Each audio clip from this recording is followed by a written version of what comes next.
The latest is that the U.S.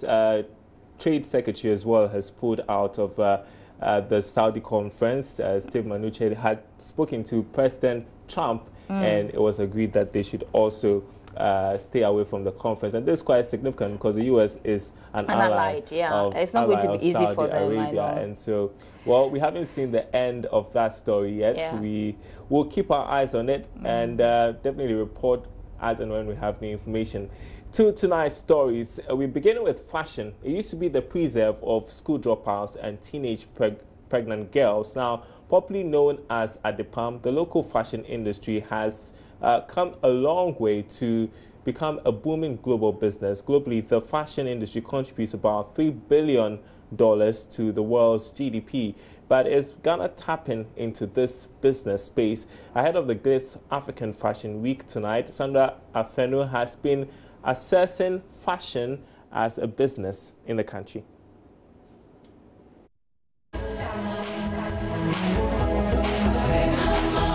Call it the current state of the Ghana fashion industry: wild, inspiring, bold, daring, and most importantly, the global booming business for young Ghanaian designers. But before we got here, the story was not all this rosy. Let's take a quick trip down memory lane.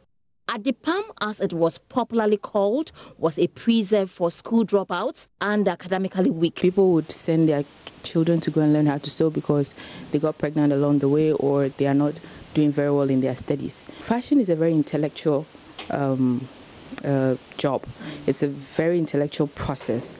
And these people go in there and they are not capable of getting the kind of results that is going to meet the global market. It was bad, but I think it is getting better now. According to some industry players, times have changed. The fashion industry is gradually gaining grounds among fashion enthusiasts who are now realizing the business potential in it. The young are boldly venturing into the fashion space and other opportunities along the value chain. Awovi GH is one of such young people who abandoned her degree in filmmaking for fashion. I landed in fashion quite by accident, but I've stayed here and I haven't regretted the decision. I think it has changed a lot.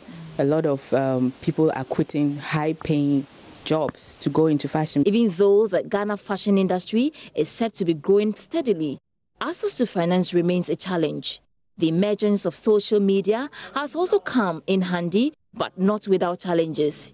Creative ideas are easily copied and replicated for less, raising questions about the need for patent rights.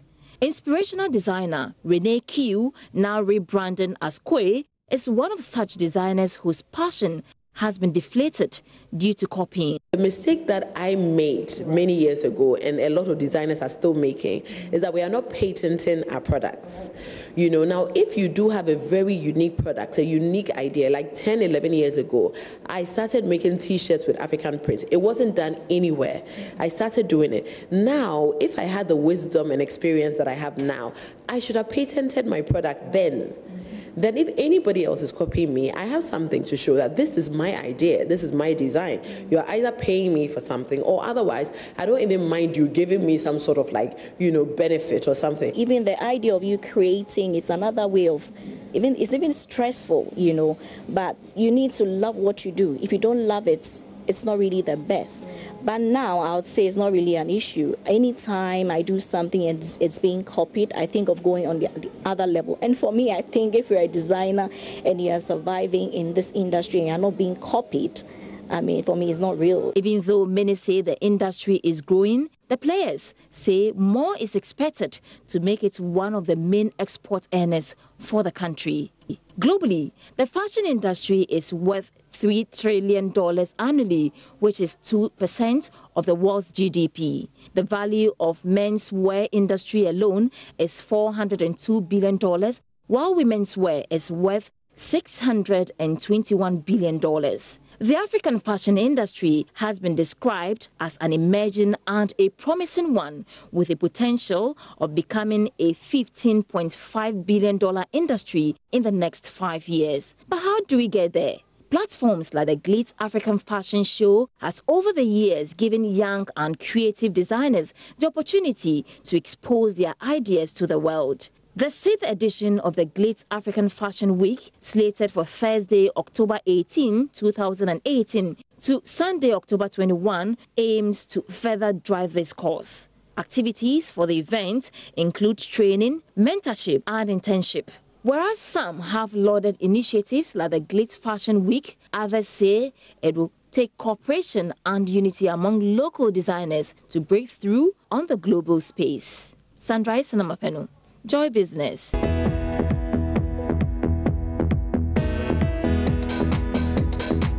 All right, so that actually kickstarting today. Well, let's turn to other news. Enterprise Group is almost through with a plan to expand the life insurance business into the Nigerian market. Now, this move, when successful, if successful, will see the group open an operating office in the country. Group Chief Executive of Enterprise Group, Kelly Gajikpo, made the revelation when his company took its turn at the facts behind the figure series at the Ghana Stock Exchange. Here is Ebenezer Sabote's report. The Enterprise Group, apart from Ghana, operates in the Gambia with minority shareholding from the Gambia Trust Bank. According to the company, it hopes to enter the Nigerian market with its life insurance subsidiary for a start. The idea behind the move is to serve its insurance products and other services to the other African countries. Chief Executive of the group, Kelly Gajikpo, explains further to the media. I told you as much as I can. We've been working at it for the last few years, and we hope that one of these days we'll have the good news to announce to the market. Will it be this year or next year? Well, we continue to work. You'll hear it when you hear it. How far? It's coming along quite positively.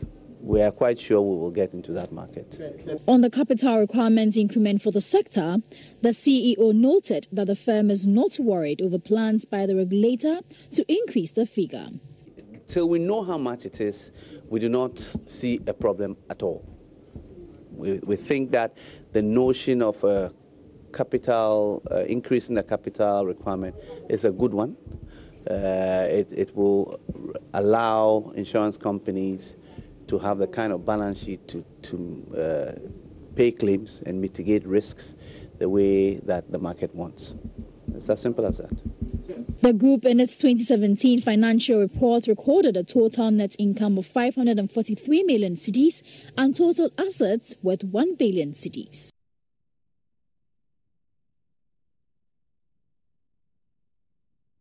You're still watching Business Live. Now, Ghana's untapped cabbage industry could be on the verge of collapse as competition from imports and perceptions that dirty irrigation systems are used for cultivation have undermined patronage of the cabbage. Now, Joy Business's Alberta Bisu has been exploring this situation as she engages a cabbage farmer who fears he would run out of business soon. When they go to soup inside the water, when they go tire, somebody to go come and pour inside the water and soup come and hold. Meet Baba Hamidou, a 70-year-old cabbage and lettuce farmer who has been in the business for over 25 years.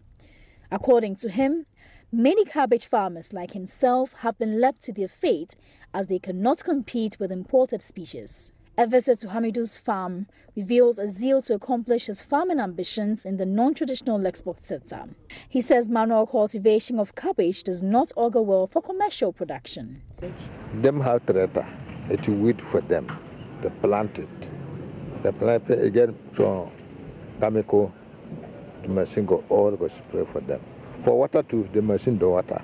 But for we would do by manpower. You see, we would do manpower. The manpower can say that you can't fit get benefit and put down. How much best you can get it? You see, look how this manhole how would it begin? How many years? About 1 month now. What did you do? What and this manhole go finish before they take the water and water the tank and get the profit. He debunks rumors that filthy water from drains are used to irrigate the plants. I also engaged Abdullah, a prospective cabbage farmer who had visited Baba Hamidou on best practices to survive in this endeavor, venture into cabbage farming. Listening to the narrative by Baba, Abdullah says he's rethinking his move. Abdullah lamented on how some market women purchase the vegetables from the farm at very low cost, though much has been spent on it till harvesting. Myself, I'm trying to do something at Begro as far as this very far. So that is why I was here trying to take something from him. Maybe I have the muscle to do it, but how many people can afford tractors and other, inputs? Exactly, just as I said, because if it's not attractive, and we are pleased with the government, I mean, at least for the mantra of the planting for jobs. And if realistically it can come on, it will help a lot of people, because there are a lot of people moving up and down, looking for jobs more than 10, 15 years, and they don't get it. Meanwhile, checks by Joy Business indicates there is little or no documentation on the performance of the untapped cabbage industry. Baba's story is not peculiar to him alone. As we speak, there are thousands of let-you-goers who are going through the same challenges. But the question is, for how long? Alberta Bisiu, reporting for Joy Business. All right, you're watching Business Live. We are taking a short break. When we come back, we are talking cotton here on Business Live. Stay with us.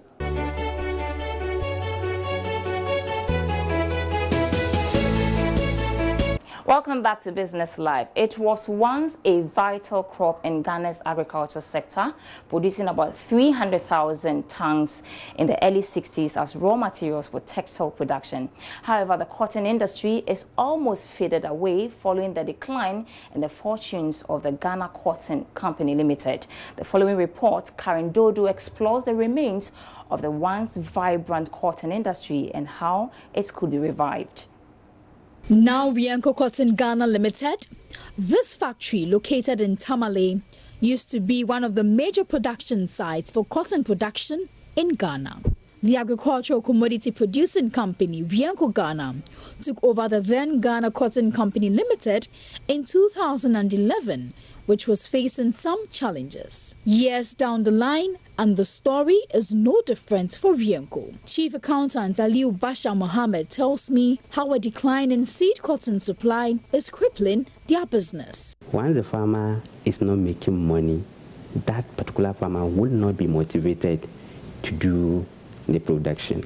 When you take 2014-2015 season, we paid a seed cotton price of 2 CD 10 pesos to a farmer.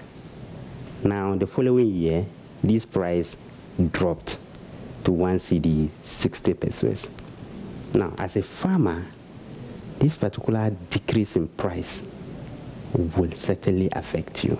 In its first season of production, the company produced about 4,500 metric tons of seed cotton. As an effect of the inconsistency on the part of the farmers, production level continued to drop, reaching 2,000 metric tons in 2015-2016 cotton season. A tour around the factory shows a sorry sight. Most of the tractors and trucks, which could be used for production, lie dormant.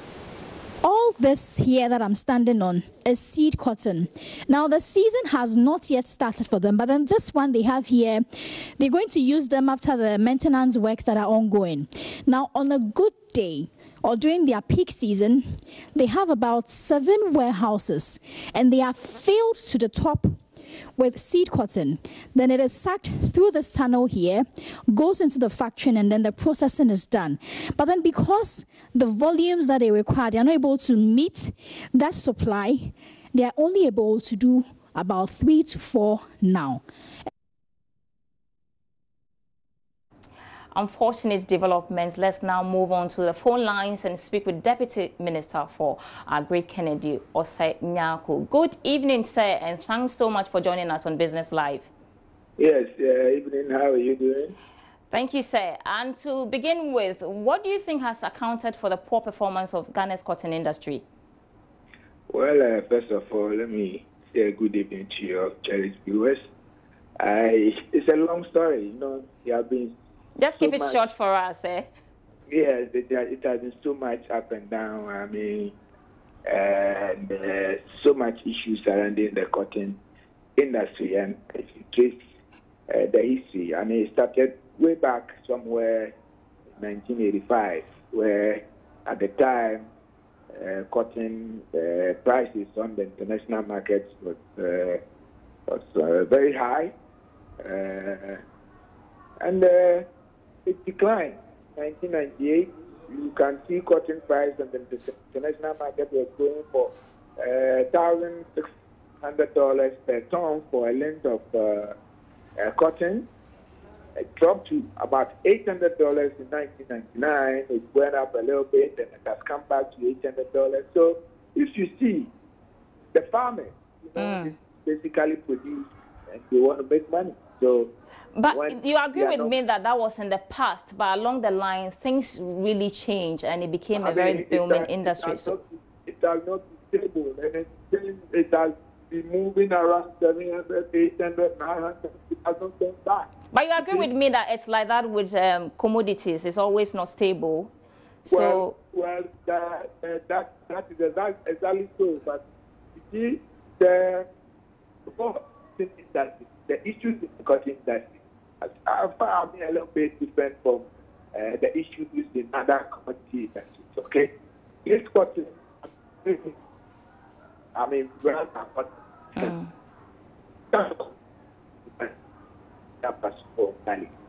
Right.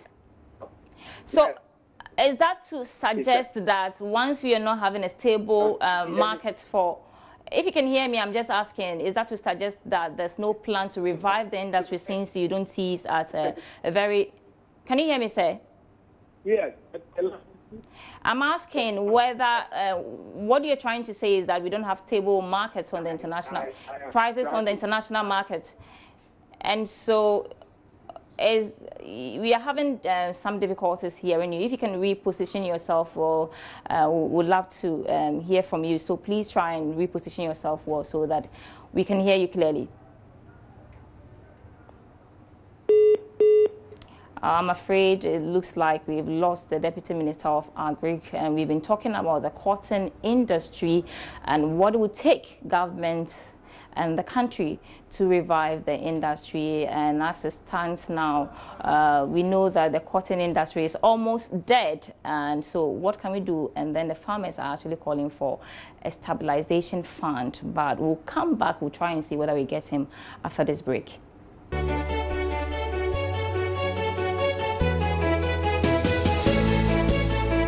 All right, unfortunately we lost the Deputy Minister. Very unfortunate when you were just delving into the but we'll try and get back over there. Yeah, it's an very important conversation we should have because it's got potential. Yes.